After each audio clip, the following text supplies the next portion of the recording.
Assalamualaikum warahmatullahi wabarakatuh. Selamat sore, salam sejahtera untuk kita semua. Perkenalkan, nama saya Iputu Turio Kurniawan. Saya mewakili kelompok saya yang beranggotakan ada Siti Nurhasanah dan Asep Juliana. Jadi di video kali ini saya ingin mendemonstrasikan untuk tugas kelompok kami, yaitu Project Based Learning 2DK1 tentang Secure Location dan Privacy Control. Nah, jadi di sini saya sudah membuat sistem simulasi absensi lengkap ya. Jadi ada aplikasinya yaitu GeoPresensi. Nah, aplikasi ini ceritanya tuh aplikasi yang hanya bisa absen di lokasi tertentu gitu. Lalu ada Fake GPS, ini untuk kita memanipulasi lokasinya, dan ada yang namanya Log Watcher, ini untuk memantau ADB-nya jika terjadi manipulasi, dan server absensinya sendiri untuk menampung data-data dari aplikasinya. Dan ada tes ADB ini untuk ngetes apakah ADB-nya bisa terbaca atau tidak. Oke, untuk setup untuk setup alat-alatnya yang saya sebutkan tadi, sini cukup gampang, tinggal pencet ini atau jalankan aja aplikasinya. Oke, jalankan. Lalu jalankan servernya juga.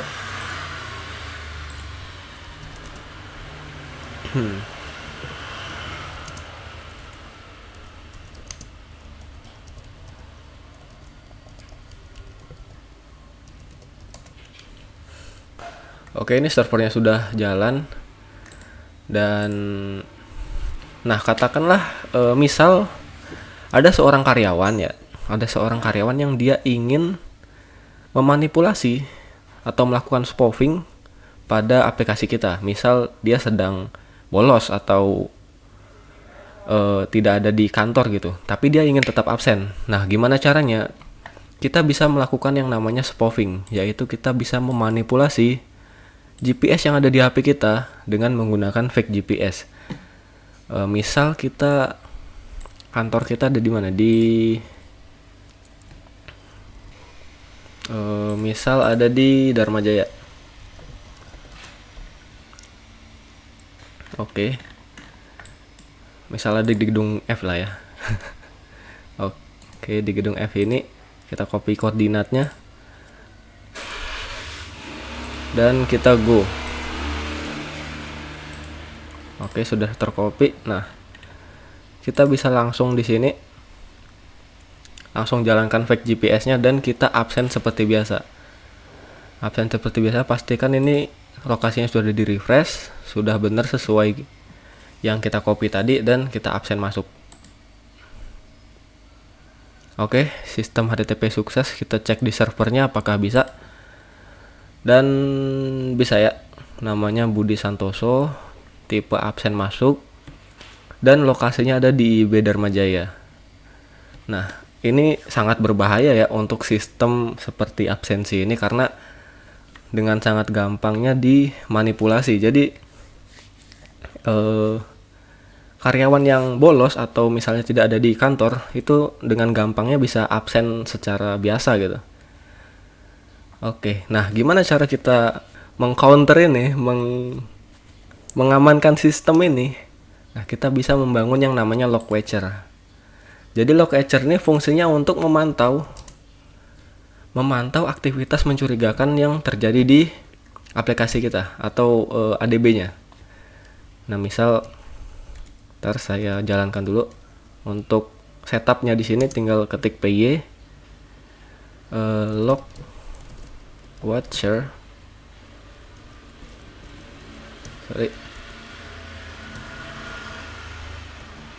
.py, bener nggak namanya? Watcher. Oke. Nah, gini ya. Nah, Secure Location Monitor, kita bisa memonitor apakah ada aktivitas mencurigakan yang terjadi di device ini, ADB ini. Misal di sini karyawan itu ingin melakukan spoofing lagi. Nah, gimana caranya? Bisa pakai fake GPS. Nah, misal karyawan itu ingin melakukan spoofing, tapi dengan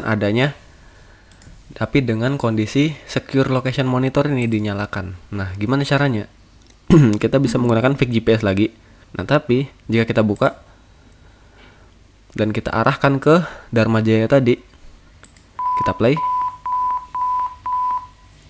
Nah, maka akan ada sebuah alert yang bisa dikirim ke admin atau kemana gitu. Nah, jika kita buka, ini ada terdeteksi suatu aktivitas mencurigakan. Aktivitas mencurigakannya apa? Akses find location yang berlebihan. Jadi akses find location berlebihan dari Lexa Fake GPS ini merubah yang namanya provider Android location provider. Ini dirubah sama dia jadi mockup. Jadi mockupnya dia sendiri gitu. Istilahnya gitu. Aduh, gimana ya? Istilahnya gitu. Jadi di mock sama dia, di apa ya? Datanya data dummy, bukan data real dari location providernya Androidnya sendiri. Oke. Nah, itu bisa digunakan sebagai bukti kalau karyawan itu mengelak gitu. Karyawan itu mengelak dengan bilang, enggak kok, saya enggak pakai fake GPS. Nah, bohong, karena ada lognya di ini. Ada lognya di mana? 164947 ada log berupa dia mengakses sebuah aplikasi yang bisa memanipulasi lokasi. Gitu. Di sini ada beberapa street yang digunakan. Yang pertama itu spoofing tadi. Spoofing artinya menipu sistem atau mengakali sistem. Dan yang kedua adalah tampering, yaitu mengubah sistem Androidnya sendiri. Jadi dia menipu aplikasi dengan mengubah sistem Androidnya gitu. Ini provider change ini dirubah. Oke. Baik. Itu untuk bagian spoofing dan tamperingnya. Kita lanjut lagi ke bagian WireShark. Nah, untuk WireShark. Nah, oke. Jadi, ini kita sudah ada di WireShark-nya karena kita akan mendemonstrasikan sebuah kasus kebocoran data yang ada di aplikasi Geo Absensi ini. Nah, jadi coba ini masih nyala kan? Nah, masih nyala. Coba kita absen masuk. Sabar. Belum saya nyalakan tapi enggak apa lah ya. Oke. Coba kita record ini. Lalu kita cek HTTPS-nya. HTTP aja. Oke, HTTP, lalu kita absen lagi. Oke, sudah masuk ya. Sudah masuk. Nah, jika kita lihat di bagian pos ini, kita lihat objeknya. Sorry, bukan di situ. Nah, ini terlihat jelas ya, data-data yang dikirimkan ke server. Apa itu? Ada latitude, longitude, lalu keterangan, dan juga nama. Nah, ini sangat berbahaya karena hacker bisa dengan gampang mencuri data-data ini lewat WireShark ini aja. Jadi dia tinggal nyambung ke WiFi yang sama dan datanya bisa terlihat dengan jelas. Nah, gimana caranya untuk mengcounter menanggulangi ini? Caranya kita harus memastikan server itu sudah HTTPS. Jadi kita bakal demonstrasiin dengan tombol absen keluar nih, karena ini sudah saya setting dengan HTTPS ke Google. Oke, jadi jika saya keluarin dulu karena ini ke Google, jadi akan berbeda ya untuk cara pemantauannya. Oke, saya keluar dulu.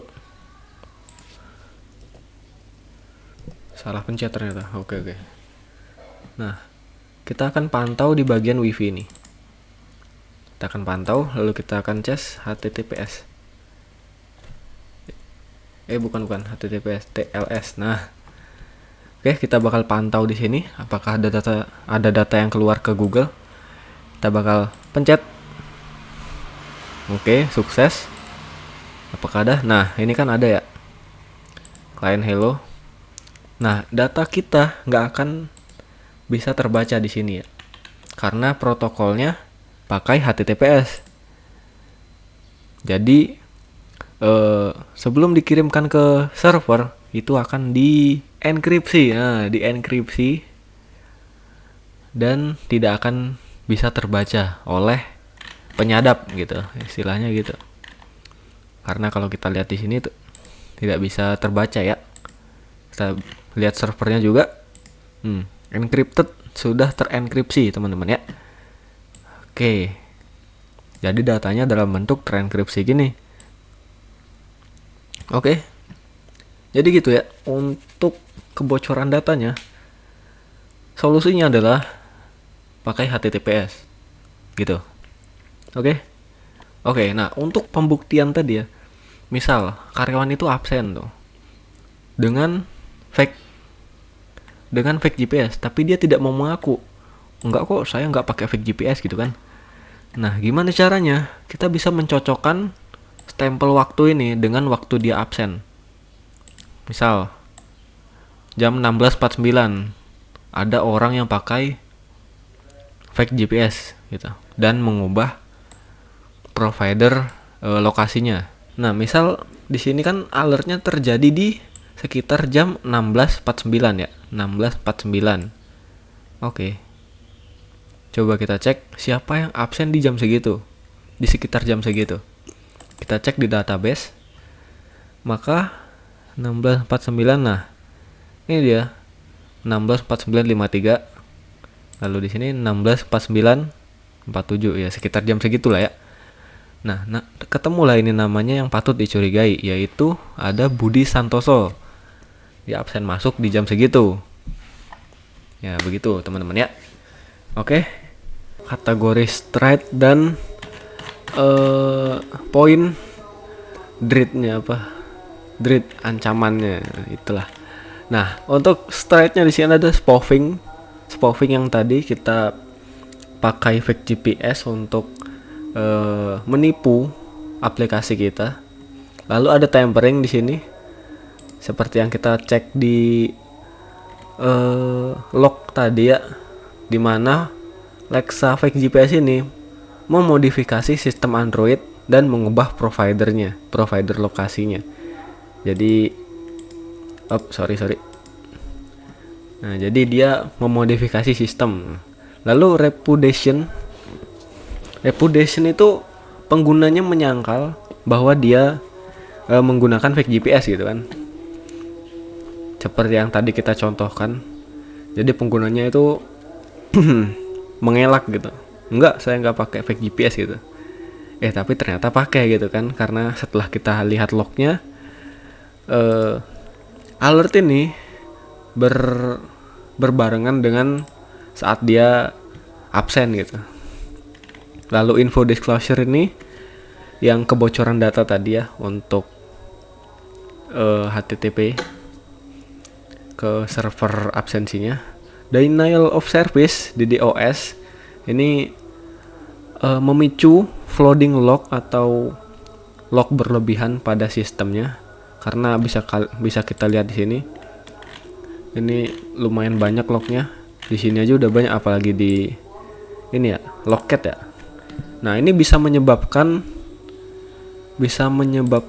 sistem HP kita bakal panas ya, karena lognya jalan terus karena fake GPS ini. Oke. Yang terakhir, elevation of privilege, yaitu privilege yang berlebihan. Nah, jadi aplikasi fake GPS ini meminta izin akses find location itu di background tanpa sepengetahuan pengguna, dan kemudian mengubah file sistem seenaknya. Jadi itu sebuah akses yang berlebihan. Oke teman-teman, sedikit tambahan ya di bagian DDoS dan elevation privilege tadi apa? Privilege escalation. Jadi untuk bagian DDoS-nya dulu ya. Di bagian DDoS itu kita bisa kategorikan menjadi dua ya. DDoS itu apa sih? DDoS itu secara simpelnya kita membanjiri suatu sistem agar sistem itu jadi down gitu, nge-lag atau down lah. Kalau parahnya itu down ya. Jadi sistemnya itu jadi tidak bisa digunakan. Nah, ada dua metode DDoS yang biasa digunakan. Yang pertama kita DDoS perangkatnya ini, dan yang kedua kita DDoS di bagian servernya. Misal di sini kita kan punya server yang namanya server absensi ini ya. Nah kita bisa DDoS nih servernya, agar orang lain tuh tidak bisa absen. Gimana caranya? Ya simpel aja, kita tinggal pencet-pencet ini aja nih, pencet tuh. Nah coba kita ubah namanya jadi Rusdi. Nah oke, Rusdi ya. Kita pencet-pencet aja ini. Nah, dia kan banjir ya tuh. Dia banjir ya. Kalau server kantor ini tidak kuat dengan kebanjiran ini ya, itu bisa menyebabkan yang namanya servernya ini down. Jadi servernya ini tidak bisa diakses oleh orang lain yang mau absen kan. Nah, itu bisa mengganggu proses absensi di sebuah perusahaan. Nah, gitu. Nah, gimana caranya menanggulangi DDoS ke arah server? Kita bisa terapkan yang namanya rate limit. Sebagai contoh ya, kita bisa terapkan misal satu karyawan, satu username hanya bisa absen 1 kali sehari. Gitu. Sebagai contoh di sini namanya Amba. Gitulah ya. Amba ini pengen absen, ya udah, dia absen aja, jebret, dia absen. Nah kita terapkan rate limit. Amba ini udah absen masuk, dia hanya bisa absen keluar, nggak bisa absen masuk lagi gitu kan. Dalam sehari nggak bisa absen masuk 2 kali gitu. Kita bisa terapkan itu, dia cuma bisa absen keluar gitu kan. Oke, yang kedua ada DDoS di bagian perangkatnya, perangkat user. Biasanya itu DDoS-nya pakai yang namanya malware. Tujuannya untuk membuat perangkat user nih nge-lag gitu. Nah, sebagai contoh di sini aplikasi ini sudah saya tanam malware yang berjenis spyware ya. Jadi dia akan mencuri datanya sekaligus membuat perangkat ini tuh nge-lag gitu. Agak nge-lag lah ya. Nah, sebagai contoh di sini kan Mas Amba mau absen. Dia absen, jebret. Oke, udah absen ya, udah masuk. Udah absen seperti biasa. Nah, dia langsung keluar nih, set. Tapi dia nggak sadar, aplikasi ini masih aktif di background dan memanfaatkan privilege yang tadi. Privilege yang diberikan Mas Amba tadi. Nah, jadi penyerang bisa memanfaatkan privilege itu dengan men-tracking Mas Amba ini. Nah, dia di tracking nih, lokasi koordinatnya di mana aja selama 20 detik. Nah, akibat di tracking terus-terusan dan ya aplikasi ini mengirim data terus-terusan ke server spyware tadi, itu menyebabkan yang namanya perangkat ini jadi lambat gitu. Karena ya dia mengirim data terus-terusan gitu kan. Perangkatnya jadi lambat, nge-lag, terus baterainya juga cepat boros. Dan ya udah, berhasil berarti DDoS kita. Dan satu lagi di bagian apa tadi yang mau saya tambahkan, di bagian privilege escalation ya. Nah, jadi geopresensi ini memanfaatkan yang namanya privilege yang digunakan user sebelumnya itu. User mah nggak curiga ya, karena emang ini absensi, dia harus lokasi, dia harus meminta izin lokasi, ya udah dikasih izinnya.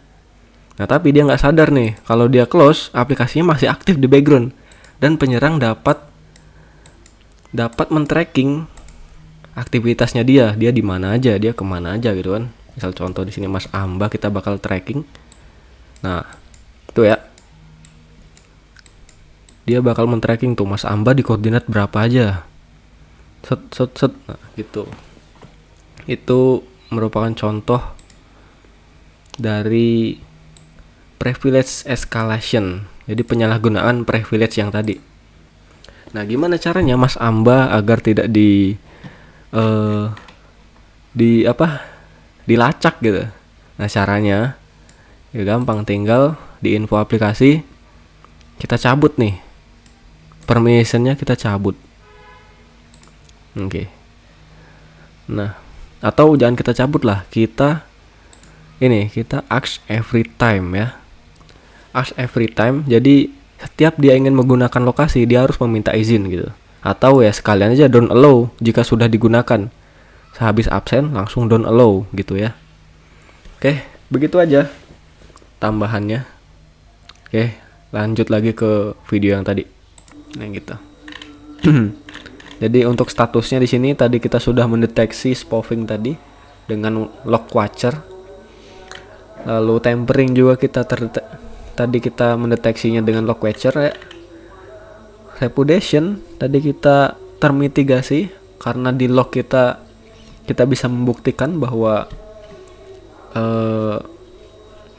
pengguna itu bersalah. Lalu info disclosure itu sudah termitigasi dengan HTTPS.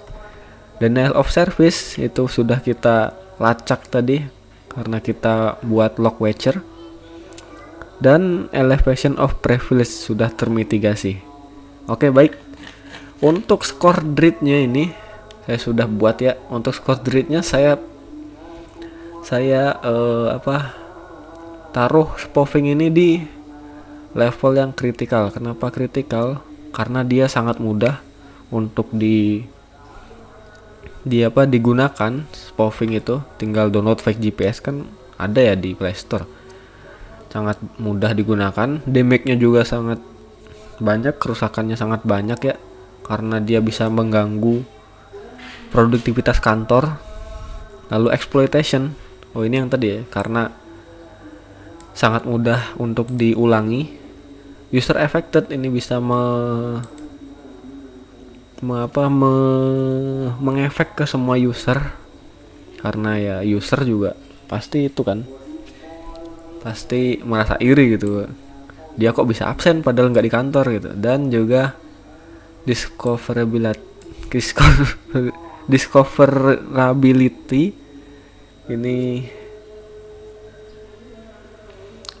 ini saya kasih 10. Oke. Jadi totalnya adalah 48. Ini sangat berbahaya ya. Jadi saya pakai dia kritikal. Oke, untuk info disclosure ini 9, sama aja kayak ini ya. Sama aja kayak spoofing tadi ya, karena info ini sangat berbahaya karena ini info perusahaan. Jadi ya gitulah. Lalu log flooding tadi. Untuk log flooding tadi sedang. Kenapa sedang? Karena dia cuman mengganggu performa gitu. Karena kalau kita matikan lagi, dia nggak bakal mengganggu performa lagi. Dia ketika aktif baru dia mengganggu, karena lognya jalan terus. Dia harus memperbarui sistem Androidnya terus. Dan sistem tampering ini tinggi, karena akses yang berlebihan itu sangat buruk ya. Karena dia bisa melacak, dia bisa menggunakan akses yang kita berikan secara sembarangan dan bisa jatuh ke tangan yang tidak bertanggung jawab. Oke lah. Nah, sekian presentasi dari saya. Apabila ada salah kata, saya mohon maaf. Pada Tuhan saya mohon ampun. Assalamualaikum warahmatullahi wabarakatuh. Selamat sore.